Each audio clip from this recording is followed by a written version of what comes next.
There are certain verses in the Bible that really, I would say, the whole of the Bible is important to me. And I enjoy the Bible and I enjoy reading. I know there are people that don't really like reading, and I sometimes think of, I don't know how they realize or not, how much they miss out on not reading the Bible.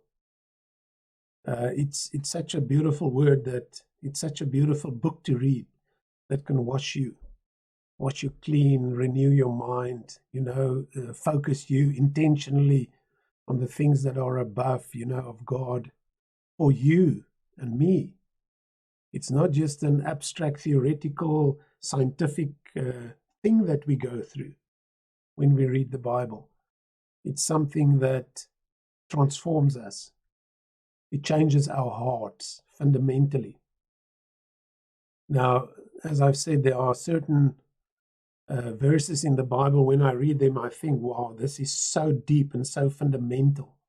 And Ephesians 1 verse 10 is one of those verses for me. And Paul writes here, and I'm reading from the Passion Translation, and because of God's unfailing purpose, his purpose is unfailing. His purpose is not dependent on you and I. God's purpose with you and God's purpose with me is unfailing. It's foolproof, 100% guaranteed to succeed. Whatever he desires for your life will succeed. Whatever he desires for my life will succeed. And this detailed plan will reign supreme through every period of time until the fulfillment of all the ages. Wow, that's such a deep and a profound statement to make. That this detailed plan that God has, which is his unfailing purpose, will reign forever. It will be forever. It will be unchanging. It will be without any flaw. It's not as if God has to adapt the plan as we progress. The plan is already set in motion through your birth and being here on the planet currently and being alive. And that plan through all the ages will remain an unfailing plan. God's plans for your life, the dreams that he dreams for your life, is unfailing and it's eternal. It cannot change. It cannot be made more. It cannot be, only half-baked, because it's already complete. It's actually just a matter of you and I moving forward in time, the way we know time in minutes and hours and days, and following hard after God, walking in his footsteps, walking in the footsteps of Jesus, that we come to know the riches of this plan and purpose that God has for our lives. And this plan finally reaches its climax when God makes all things new in all of heaven and earth through Jesus Christ. Wow, that is such a powerful, pregnant statement there. That God will make all things new in heaven and earth. Everything is included there. He will make you new. One of the other translations says that God wants to make everything one with Jesus Christ. Now, I've got this notion and idea that we can already be participants and partakers and co-workers with Christ to make things that we experience in this life before we go to heaven, that we can already now make those things one with Christ. I can make my desires one with him. I can submit my plans to his plans and then make my plans in that process one with his plans. I can submit my understanding of him to the way that he wants me to see him, and in that make my perceptions of him one with him. I can even take the way that I think about the possessions that he entrusts to me, the way that I think about those, I can already make one with him and rather embrace His way of thinking about that.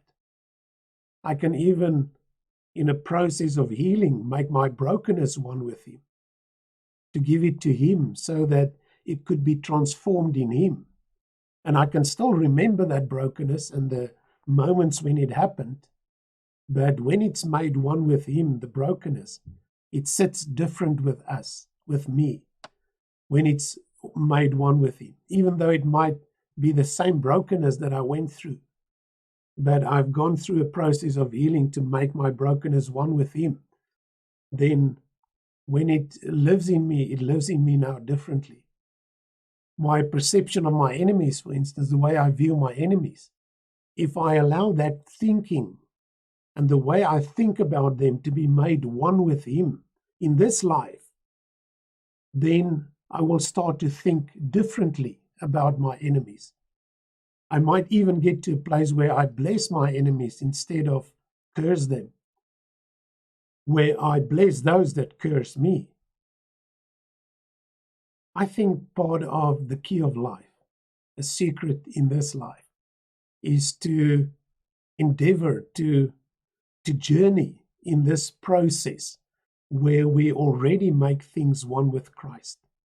Because one day when we see Him and look into His eyes, after we've lived our lives on the planet or planet Earth, then it's going to be a no-brainer to be one with Him and to have everything taken up in Him, and not to be concerned about your enemies and about your brokenness and disappointments that you've had on the planet while you were here.